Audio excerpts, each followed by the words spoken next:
আজ আমি আপনাদের জন্য একটি দারুণ স্বাদের একটা আইটেম নিয়ে এসেছি। এটা আপনারা চিড়ার পোলাও বলতে পারেন বা চিড়ার মানে চিড়ার ফ্রাইড রাইসও মানে সবজি পোলাও বলতে পারেন। ফ্রাইড রাইস তো হয় না, তো যাই হোক যেটাই বলুন না কেন, খেতে যদি ভালো লাগে সেটাই হলো আসল জিনিস। এই যে আমি যে চিংড়ি মাছ, বড় চিংড়ি মাছটা যে ভেজে রেখেছিলাম, এখন আমি সেটা এভাবে দিয়ে সুন্দর করে সাজিয়ে দিয়েছি। আর এই যে আমি কিছু চেরি টমেটো দিয়ে আমি সুন্দর করে এই দেখতে সুন্দর দেখা যাওয়ার জন্য আমি এই এটাকে এইভাবে সুন্দর করে সাজিয়ে দিয়েছি।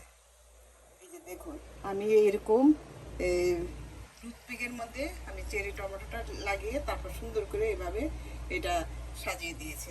এখন যারা অনেকে আছে যে এই ইয়ের সাথে টমেটো খেতে খেতে খুব পছন্দ করে, ওরা এইভাবে টমেটোগুলি নিয়ে খেতে পারবে। তো এই আইটেমটা আপনাদের কেমন লেগেছে আপনারা দেখে আপনি নিজেরাই বলতে পারেন। যেটা দেখতে যেমন সুন্দর, খেতে কিন্তু অসাধারণ। আমি কি বলবো, এটা ছোট বড় সবাই খুবই পছন্দ করবে। তো এভাবে আপনারা রান্না করে খেয়ে দেখতে পারেন। আর আজকের রেসিপি আমার আপনাদের সবার জন্য, যারা জানেন তাদের জন্য, আর যারা না জানেন তাদের জন্য। কারণ আমি আমার মতো করে দিছি, আপনারা আমার এই আইটেমটা ফলো করতে পারেন। তাহলে আসুন, আসসালামু আলাইকুম, দিলুস কিচেন থেকে আজ আমি এই মজার আইটেমটা নিয়ে এসেছি। এটা আমি কিভাবে করেছি একবার অন্তত একটু দেখে নেওয়া যাক। তাহলে আসুন, বিসমিল্লাহ করে আমরা তাহলে আরম্ভ করি।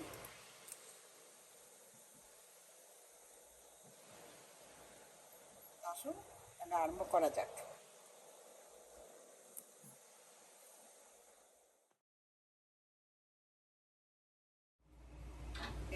আজ আমি আপনাদের মাঝে নিয়ে এসেছি চিড়ার পোলাও। চিড়ার পোলাওর জন্য আমার এখানে লাগবে গাজর কুচি। গাজর কুচিটাকেও আমি এই যে দেখুন হালকা একটু সিদ্ধ করে নিয়েছি।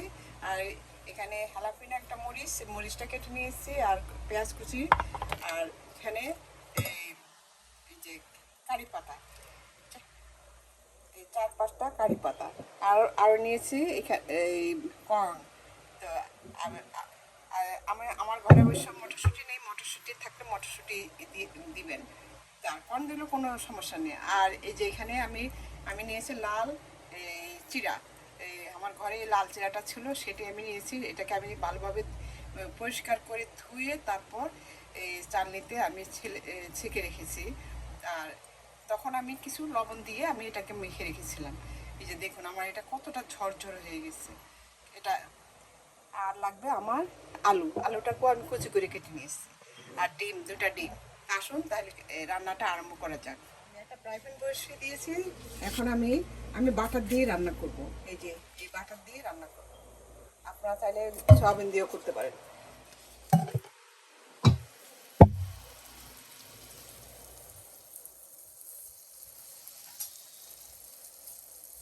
গলে গিয়েছে। এখন আমি এই যে আস্ত চিংড়ি মাছ, যে এই চিংড়ি মাছটাই আমি দিয়ে দিচ্ছি। এটাকে আমি একটু ভেজে নিব। এখন আমি ছোটো চিংড়িটাও দিয়ে দিচ্ছি, আর ঘোড়া যেটা চিংড়ি মানে ছোটো ছোটো করে রেখেছিলাম সেটাও দিয়ে দিচ্ছি।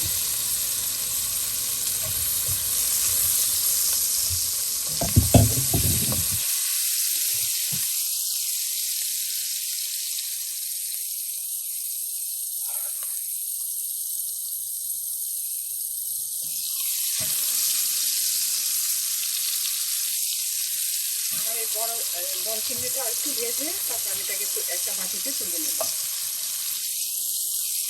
যে আমার এটা বড় চিংড়িটা হয়ে গিয়েছে, এখন আমি একটা বাটিতে তুলে নিচ্ছি। কারণ চিংড়ি মাছ খুব তাড়াতাড়ি সিদ্ধ হয়ে যায়, আপনি এটা জানেন। আর বেশি সিদ্ধ করলে শক্ত হয়ে যায়। আমার হয়ে গিয়েছে, এখন আমি এটা বাটিতে নিয়ে নিচ্ছি। এখন আমি দিয়ে দিচ্ছি আলু।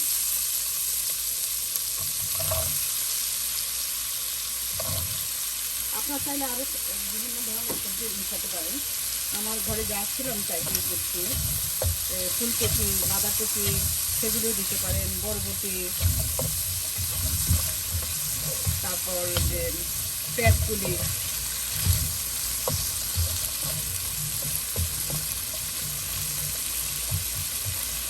আমি এই আলুটাকে একটু ভেজে নিব। আমার আলুটাও মোটামুটি ভাজা হয়ে গিয়েছে। এখন আমি আরেকটু ইয়ে দিয়ে দিচ্ছি, বাটার দিয়ে দিচ্ছি।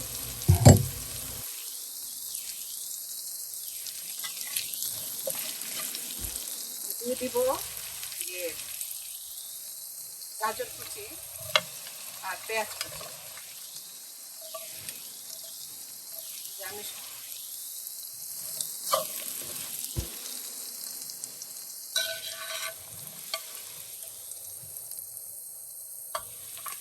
সমস্ত সবজিগুলি আমি এখন দিয়ে দিচ্ছি। যে তারপর যে কর্ন,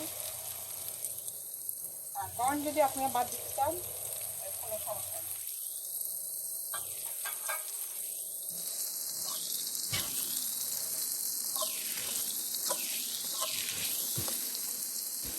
এখন আমি কিছুক্ষণ ভেজে আমি দিয়ে দিব একটু স্বাদ মতো লবণ। যেহেতু আমি এর মধ্যে টেস্টিং সল্ট দিব, সে কারণে আমি লবণটা একটু কমিয়ে দিয়েছি। এই যে আমি এখন এই যে অল্প একটু টেস্টিং সল্ট দিয়ে দিচ্ছি, হাফ চা চামচের থেকেও কম।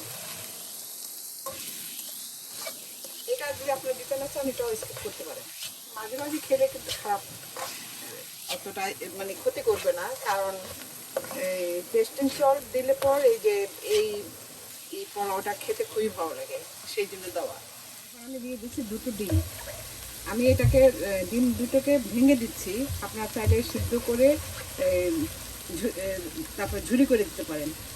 তো আমার কাছে এভাবে দিলে একটু ভালো লাগে, তো সেই জন্য আমি এভাবে দিচ্ছি।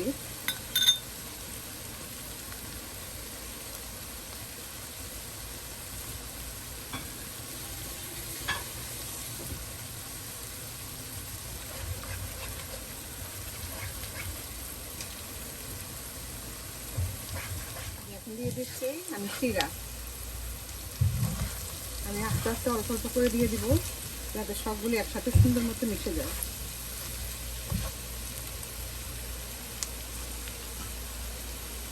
আমি এখানে 2 কাপ চিরা নিয়েছিলাম, 2 কাপের থেকে একটু কম।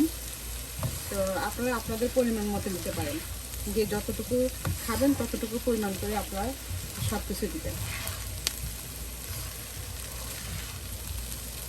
এখন দিয়ে দিচ্ছি আমি কিছু গোলমরিচের গুঁড়া।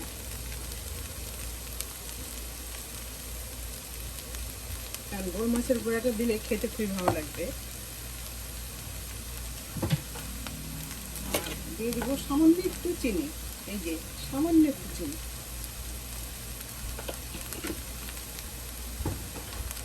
এটা আপনারা দিতে না চাইলে কোনো সমস্যা নেই।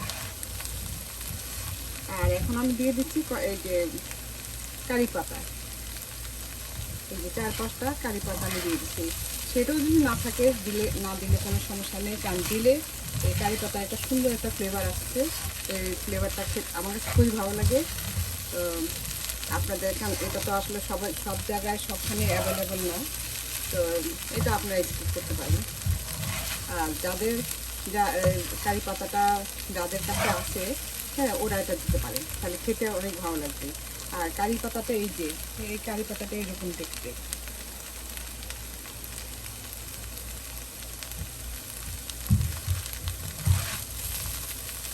এই যে হয়ে গেল আমার মজার চিরার পোলাও বলতে পারেন। আসলে সেটা তো ফ্রাইড রাইস না, ফ্রাইড রাইসটা দিয়ে আমি করেছি।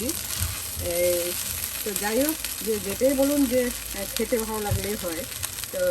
তো হয়ে গেল আমার এই চিরা এই আইটেমটা, মজার এই আইটেমটা, যে চিরার সবজি পোলাও। তো এইভাবে আপনারা রান্না করে খেয়ে দেখতে পারেন, আপনাদের কাছে অনেক ভালো লাগবে। এটা অনেক মজা, ছোটো বড়ো সবাই খুব পছন্দ করবে। তো আমার এই প্রচেষ্টা যদি আপনাদের ভালো লাগে, আমার এই আইটেমটা যদি আপনাদের ভালো লাগে, তাহলে আপনারা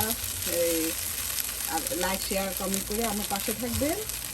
আর আপনারা তো অবশ্যই আমার হিতাকাঙ্ক্ষী, আপনারা অনেক সুন্দর সুন্দর কমেন্ট করেন। আমার সেই জন্য দিলুস কিচেনের পক্ষ থেকে আপনাদেরকে অনেক অনেক ধন্যবাদ।